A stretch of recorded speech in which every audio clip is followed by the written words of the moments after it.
What is up, everyone? This is Nova Vaughn, and let me tell you what's going on.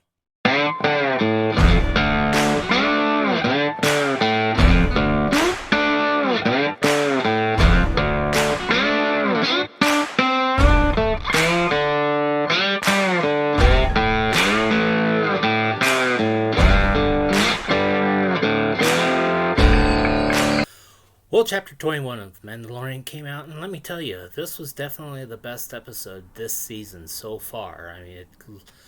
There was the one when Bo and Din were on Mandalore, and when Bo saw the Mythosaur. That one I really liked. But this one was a lot better. There was some fighting sequences between the Mandalorians and the pirates, and there was an animated character that made its debut on live action. The title of this chapter is The Pirate. This is going to bring back the pirates that we saw earlier in the season, led by Gorian Shard. It starts off with Grief Karga and a couple of his associates laying out some schematics or some plans for what they want to do. They get interrupted by a group of pirates led by Gorian Shard. They attack the city, and the residents there are running for their lives. Now we go to an establishment, and in the background we see Captain Teva. Now look at the foreground here. We see three people here, and they are the directors of previous episodes. We got Dave Filoni, Deborah Chow, and I believe he's Rick Fumayawa. I can't pronounce his last name, so sorry about that, Rick, if that's who you are. Teva gets a message from Grief Karga asking for help from the New Republic. After the message, we see a familiar character that used to be in animation, and now he's in live action. That, of course, is Zeb.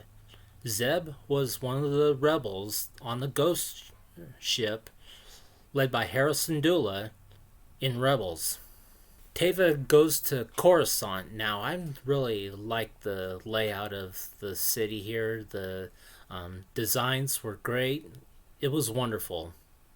Teva decides to go to the New Republic headquarters, plays the message from Grief Karga to the leader there in the headquarters office. He's also met by Elia, and she's playing a good role as a double agent. So she's telling them her history with Moff Gideon. Teva's request is denied to have the New Republic help Grief Karga on Navarro. Grief Karga assures the people that there's help coming along the way, however the people don't believe him. Then we see Teva go to the sanctuary where he tries to look for the Mandalorians, and he finds them. He goes to their place of hiding. Paz Vizsla tells him to leave. Din Djarin comes out and asks Teva how did he get there. And Teva tells them that there is someone among them that used to work for the rebellion. And that was none other than R5-D4. Now R5-D4 we see a lot in The Mandalorian when Din is on Tatooine and he's with Pelimato. But in the original trilogy, we don't see R5-D4 except for on Tatooine, and he self-destructs after Owen and Luke are looking for droids, and they get C-3PO and R2-D2. They initially picked R5, but again, he self-destructed, and so they picked R2. And that was all we saw of R5-D4 in the original trilogy. Din is asking Teva why this is important to help. And Teva is asking Din, well, didn't you help Grief? And sure enough, Din helped Grief quite a few times. And so Teva is asking Din to return the favor. They are still not sure if they want to help Grief Karga on Navarra or not. They hold a meeting. Din tells them what's going on. He says Grief needs help. He's sending out a message to help rescue them from the pirates. The rest of the clan is just not really sure if they should go or not. They're skeptical.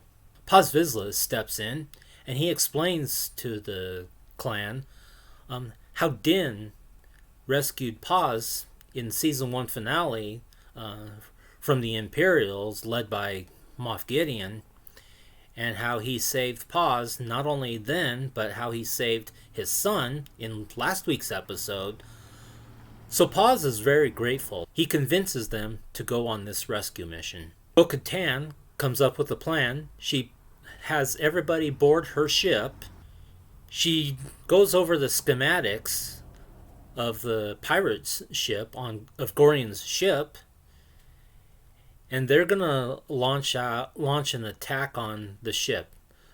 She's planning on a diversion, luring the pirate ship away from the city so that she can take the Mandalorians and settle them on the ground. And she has asked Din to do the diversion.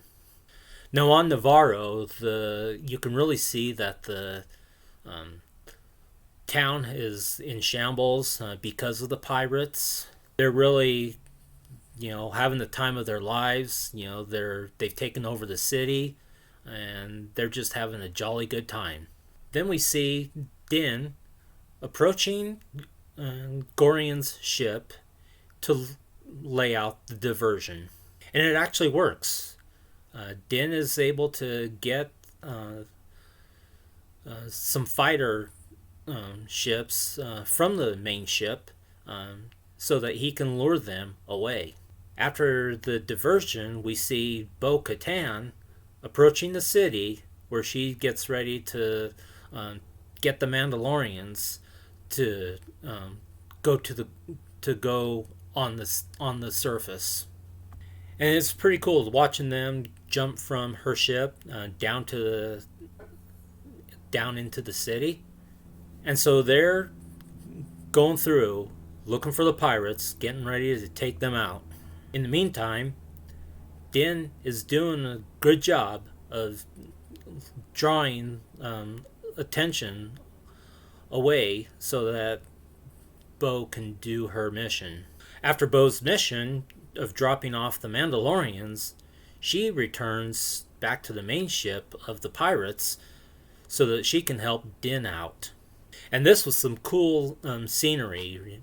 We see them going through these canyons, Din leading the pirates on through these canyons, and so it was a great fight sequence. I really did like this. And we see again the Mandalorians on the ground doing their job, trying to take out the pirates. However, they are boxed in. They feel that they are being trapped. But then we see Paz Vizsla with his big machine, and he's wiping them out. He leads them on an all-out attack on the pirates, and they are doing an epic job doing this. I really enjoyed this ground attack. Unfortunately, another group of pirates are in Grief Karga's office. They load up their guns so that they can defend the Mandalorians. Now again, we go back up in the air.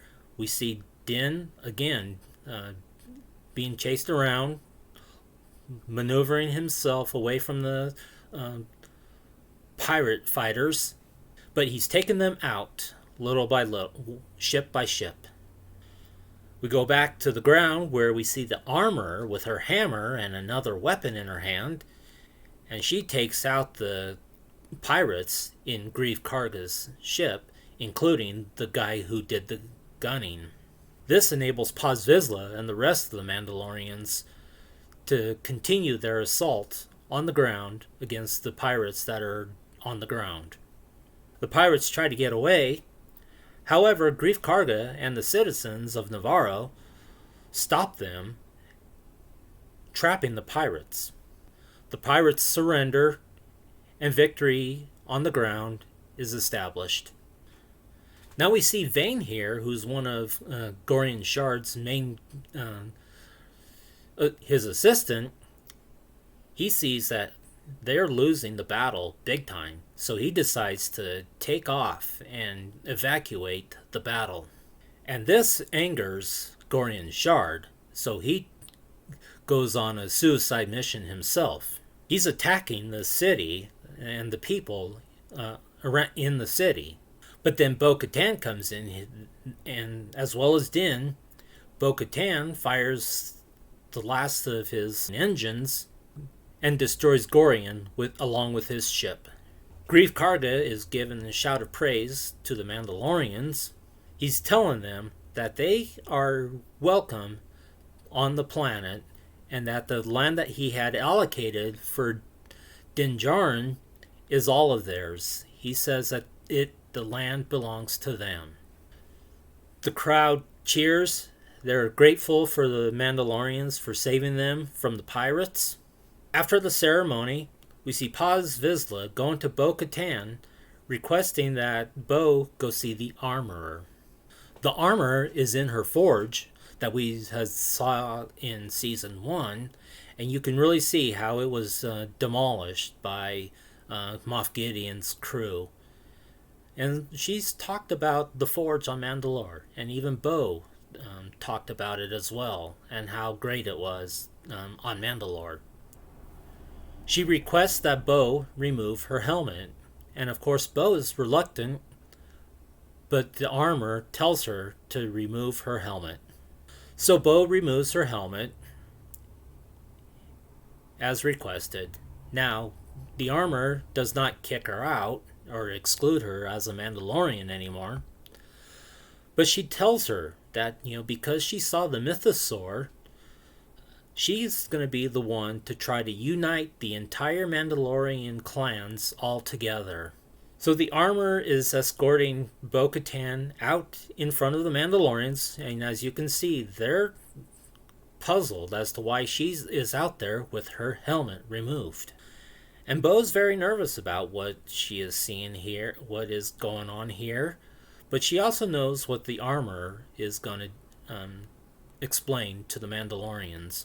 The armor explains that Bo-Katan has walked in both creeds, not only as a night owl, but as the Children of the Watch, and therefore she wants Bo to be the one to unite all of the citizens of Mandalore, regardless of their clanship. And so Bo-Katan is really, feeling the honor of what she has to do. Now, I gotta admit, I thought this was where they ended. However, we see Teva's X-Wing going through space, and he comes upon an abandoned Star Destroyer. He sends a probe into the Imperial shuttle to investigate. He calls back to headquarters of what he discovered, and they told him that this was the ship that was supposed to escort Moff Gideon to his trial, but it got overrun by someone. The probe comes upon something unusual, and it turns out to be that it's made out of Beskar. And so the person that was communicating to Teva told him that this ship got overrun by Mandalorians. And that's where the episode ends. So that's what happened in this week's episode of The Mandalorian. As far as the ratings go, I really give this a good rating. In fact, I'm giving it either an 8.25 or an 8.5 because the action in there was tremendous. We got to see a character from Rebels in live action. Zeb. Now, when I saw Zeb in there and how cool that was, I don't think this is an accident. I honestly think that Zeb is going to be in a future episode, not maybe of The Mandalorian. However, I truly, truly believe that Zeb is going to make an appearance in the Ahsoka show. That's my opinion. Now, we didn't see Moff Gideon, but now we are getting to the point to where okay, Moff Gideon was rescued, and so there's going to be a search for Moff Gideon. And what is Moff Gideon going to do? Who knows? This is going to be interesting. So, 3 episodes left. Let's see what this does. Let's just hope that this gets better and better and better until an epic finale. So let me know, what did you like about this episode? What did you not like about this episode? Please let me know in the comments below. Thank you so much for watching this video. Please give this video a like, and you can subscribe to my channel as well. You can also follow me on Instagram and join me on my Discord server. This is Nova Vaughn reminding you that it is never too late for a new beginning in your life. So be positive, be cool, and you will be all right.